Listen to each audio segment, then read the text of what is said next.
There's a special kind of pride that you feel deep down inside, a strength that seems to thrive in Lima, Allen County. The American way of life, to get in gear and do what's right. An unbreakable forthright link called Real American Strength. Lima, Allen County, Real American Strength.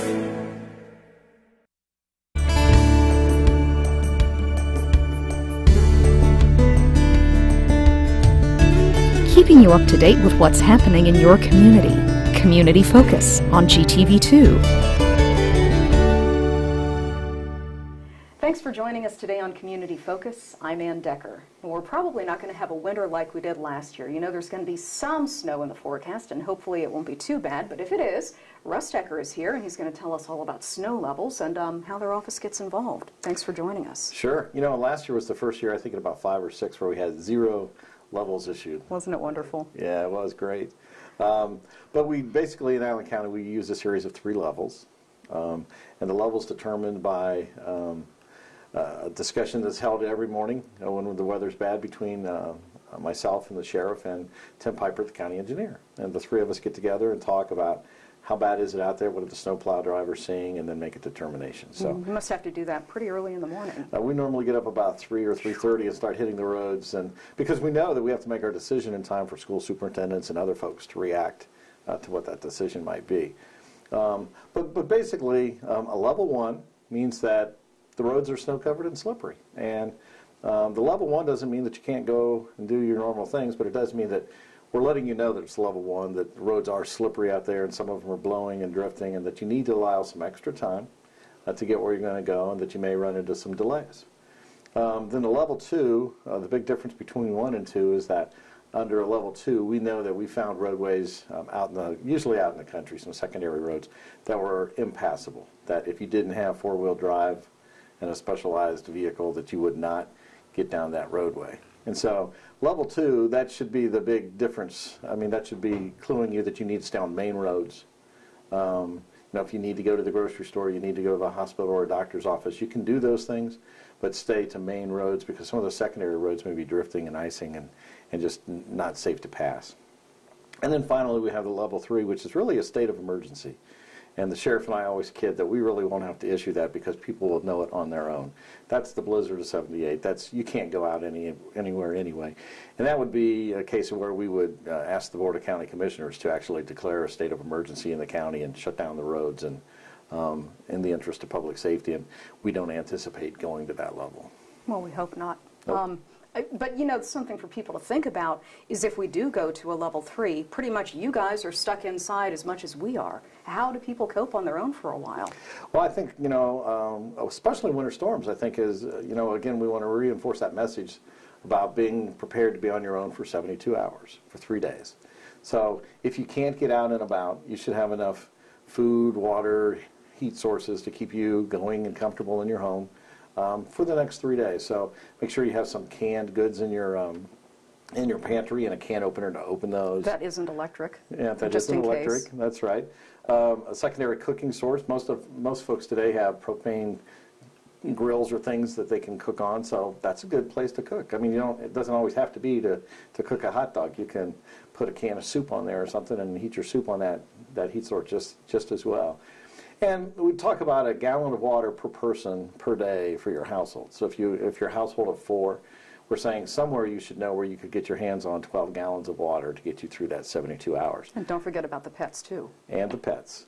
And, you know, a lot of times that doesn't mean that we're telling people, we know a lot of folks are on limited income and can't go out and buy 12 gallons of water.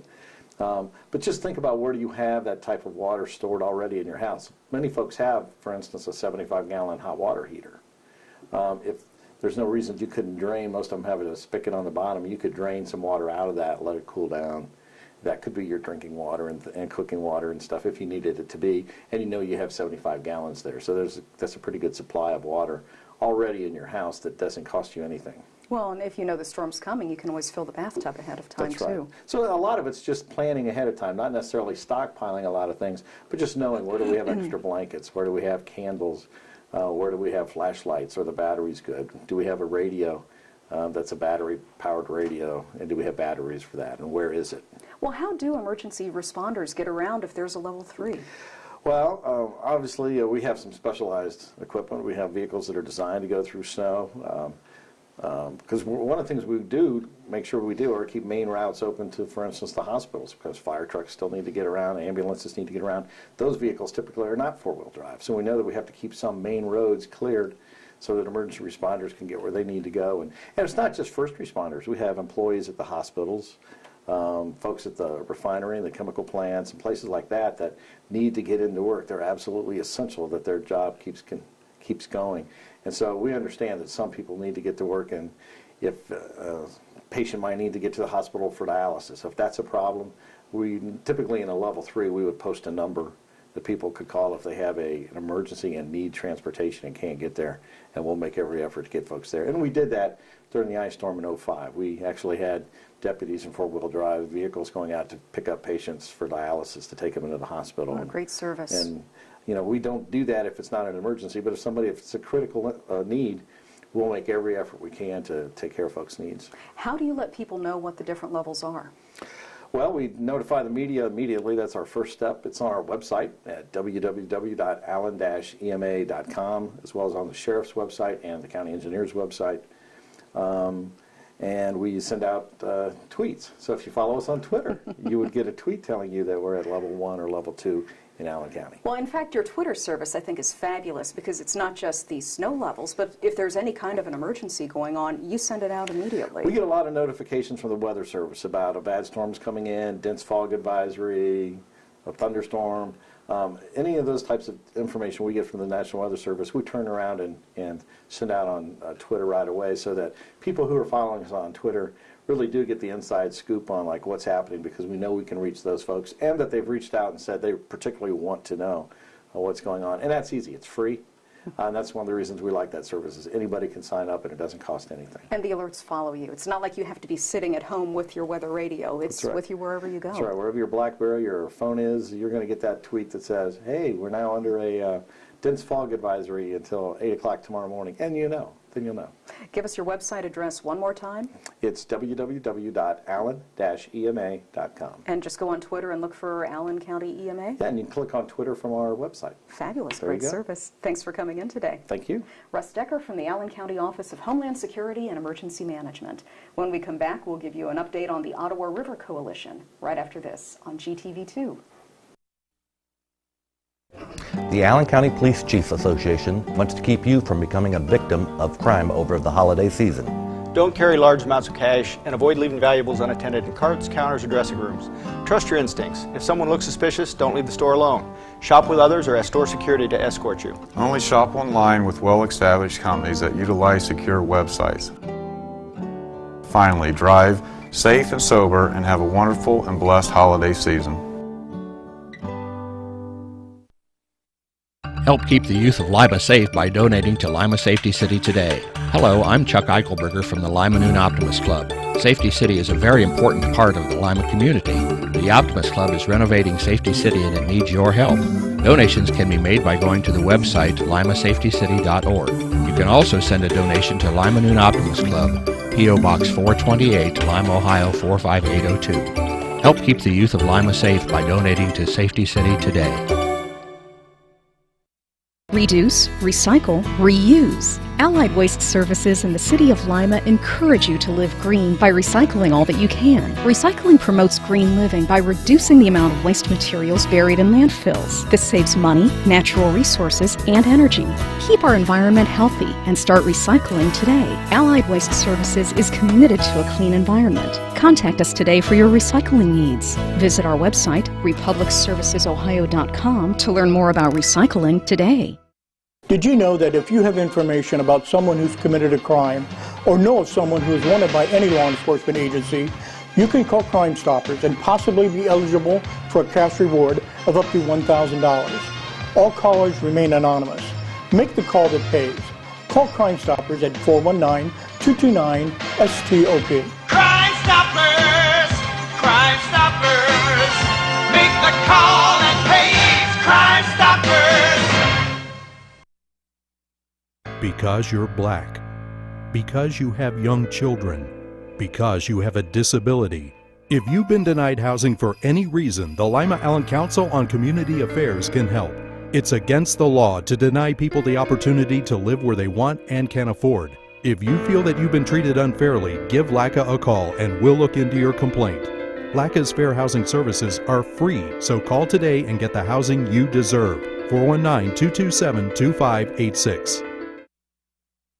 Welcome back to Community Focus. I'm Anne Decker, and I'm pleased to welcome Beth Seibert to the studio. She is with the Ottawa River Coalition, and we're here to talk about winter weather because frozen ground can pose water quality challenges to the river. That's true. Wintertime is a time when everything laying loose on the surface of our yards and our streets and our sidewalks and our parking lots, it gets washed away because the ground's frozen, the ground or the surfaces are hard, and everything gets washed to the stream. It's just not sinking in. There's no filtering into the soil but when the ground is frozen. So I think everybody needs to keep that in mind when they look at their landscape and they're caring for it over the winter. Well, we're not doing that much to it, so what should we be looking for?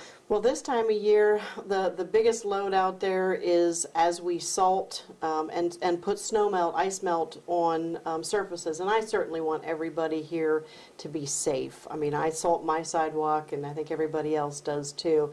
But I think don't over salt. And that's just good for your pocketbook too, but don't if 1 cup is good, 2 cups is better, yeah, right? I know. I've had that theory myself, but just use what you need. Also, the more salt you use on your sidewalks and your driveways, the faster that's going to deteriorate, because that salt will eat away into your concrete. It'll pit your concrete. So by using less salt, you are not only saving money, you're saving your concrete as well. And I want people to be safe. I just want them to stop and think, how much am I throwing out there? And you don't necessarily have to see it in order for it to be effective. Is salt worse than that ice melt stuff, or does it matter which one you use? It doesn't really matter. Both of them have properties that once they get into the water with a stream, they affect the pH level, and that threatens the fish life and the insect life in the stream. Some people add sand or grit to their salt, and you even see the county, the villages, townships, sure, they do that. And what it does, it gives you some traction without putting so much salt out there. And that's an option too. Buy some sand and throw some of that out with your salt, so that you're lessening the effects on your of the salt in many ways. What else is causing water quality problems this time of year? Well, a big one is our automobiles, because we've got nearly 200,000 vehicles, licensed vehicles, in the watershed on any given day. And some of them are moving, some of them aren't. But is your vehicle leaving behind on a paved surface? If your driveway is paved, is it leaving oil? Is it leaving antifreeze? And if it is, keep a floor dry product or a kitty litter product, whatever's cheapest, on hand, and treat those spots about once a week, or especially antifreeze. That's pretty toxic stuff. If you have a deposit of antifreeze on your driveway, then treat that and then clean it up and throw that kitty litter material, that floor dry material, right into the trash. It just doesn't look like much, though. It's a few little spots here and there. I know, but it really does. It dissolves into the water, and it doesn't take much. If you think about, well, my one car isn't very much, but what about how many cars on my street are doing the same thing? How many cars on my block? How many cars in my city or my village or my township? So when you think about, well, I am one of many, then I think it lets you look at it a little bit differently. And each one of us, I think each one of us takes an action that positively affects water quality, then we're affecting the health of that river, not only for ourselves, but those downstream. And really, earlier this year, you made the announcement that our river is coming back tremendously. It's practically clean again. In many places it is clean. That's true. In many places it's very, very healthy. We still have some areas that are struggling, and those areas are very specific to the urbanized areas, the areas where the population is concentrated, like here in Lima. And so again, it comes back to taking those sections of stream to that next level, to that healthiest level, is really based on these little simple actions of you and me and everybody who lives and works and plays in this area. What else should we be doing then? Well, another one is pet waste, especially on frozen ground, because we always take the pet out to the curb. We don't want it by the door because we don't. Or in the yard. I know, because we don't want to step in it. We don't want to see it. We don't want to smell it, but we take them out to the curb. And maybe we don't physically pick it up and throw it in the storm drain, but it has the opportunity to get transported there through precipitation. So take a few minutes, pick that waste up, bag it, and throw it in your regular trash. And we look at the statistics of the number of pets on your street, on your block, in your town, and we're talking about tens of thousands of pets. And we love our pets, but the waste is very detrimental to the stream because it carries a bacteria load with it, and it's a solid, it's a sediment, so it's just not necessary to be in the stream. You mentioned the storm drains. Should we be keeping them clean as well? That is an excellent, excellent suggestion. I think as debris, leaves and sticks and pop bottles and drive-through cups and things like that accumulate there, remove them. Again, it'll keep that trash from getting washed to the stream eventually, but the other thing is you're protecting your drainage. And so getting those things down into those pipes, underground pipes, has the opportunity to get them plugged, and that means you're just protecting your drainage if you clean up storm drains, and you're protecting water quality. And it only takes a minute. You don't want pop bottles in your front yard either, clean it up. And I know it's frustrating that people come down the street and they toss stuff out and Mother Nature happens and you get a slug of leaves or grass or twigs at your storm drain, but I like your idea of just take a few minutes. It's not time consuming, but it's very important to the environment. And so many of these tips are not just cold weather tips either, but things we need to be doing all year round. Year round, that is correct. I got a flyer from your office on a totally different subject just a couple weeks ago where you guys are selling tree seedlings. Right. The Allen Soil and Water Conservation District, which we're co-located with, is having their annual tree seedling sale, and tree seedlings are little tiny trees. Well, I don't mean that tiny, but usually they're about 2. I think you can buy trees that are anywhere from 2 to about 6 years old, and they usually are anywhere from 6 to 18 inches tall, so this tall to this tall. But they're young trees. They come with a bare root, and we sell those in packages, volumes. And we've been doing this for about 45 years now. We've been selling these little tree seedlings, our office has, and we primarily do it to give people a low-cost option to buying plant materials. And the reason it's low cost is you're buying them very young, and we buy them by the thousands so we can pass a savings on. And still, if you want a big tree, there's lots of great nursery people around here that'll help you with that. But if you want a little tree and you have patience and the ability to nurture them, then I think our sale is perfect. We've got evergreens, hardwoods, shrubs, trees specifically for wildlife, a lot of different options. How do they get a flyer? They can contact our office at 419-223-0040, extension 3, and we'll be glad to pop a flyer in the mail to them. They also can contact us through the internet, our website. In fact, they can order trees right online. More and more people are doing that at www.allenswcd.com. Okay. And we also want to mention before you go that you are available for speaking engagements. Yes. If people want to talk about the quality of our river and what they can do to improve it. Right. We would love to come out and talk to your organization, whether it's a small group of ladies or gentlemen in your living room or neighbors, or whether it's school students or 4-H, scouts, or even service clubs, adult, anybody. But the more people we can talk to and help them understand these natural resources, I think the better off our natural resources are going to be. And we've got that great video that was just produced that it's about a 10.5-minute video, and we've been showing that too, and you can find that on our website at www.thisismyriver.org. Okay, and give us your phone number one more time. 419-223-0040,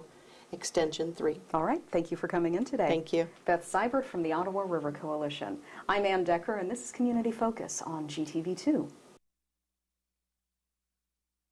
Let's all do our part to keep the Ottawa River clean and healthy. Prevent or clean up oil and fluid leaks from your vehicle that could wash into the river. Your actions matter. The Allen County Chiefs of Police Association wants to keep you from becoming a victim of crime over the holiday season. We encourage you to secure your home when you are away by locking all doors and windows and turn on some lights. Draw the curtains and avoid placing gifts under the tree where they are visible from the outside. Don't put packaging from high-dollar items such as TVs or computers by the trash can where it can be easily recognized. Tear up the boxes and put the pieces in trash bags. Finally, drive safe and sober and have a wonderful, blessed holiday season. Lima City Council has recently amended the city's vicious dog ordinance to deal with potential problems concerning dangerous dogs in the public. The ordinance is comprehensive. However, here are some key elements that all dog owners and their neighbors should be aware of. Any dog that is considered a breed of pit bull is considered a vicious dog regardless of its temperament. A vicious dog is any dog that attacks, bites, or causes injury to a person or domestic animal with or without provocation. Not under control of the owner and secure with a muzzle and a leash of 6 feet or less in length, all vicious dogs must be confined when outside in a pen with a secured top and bottom or with the sides of the pen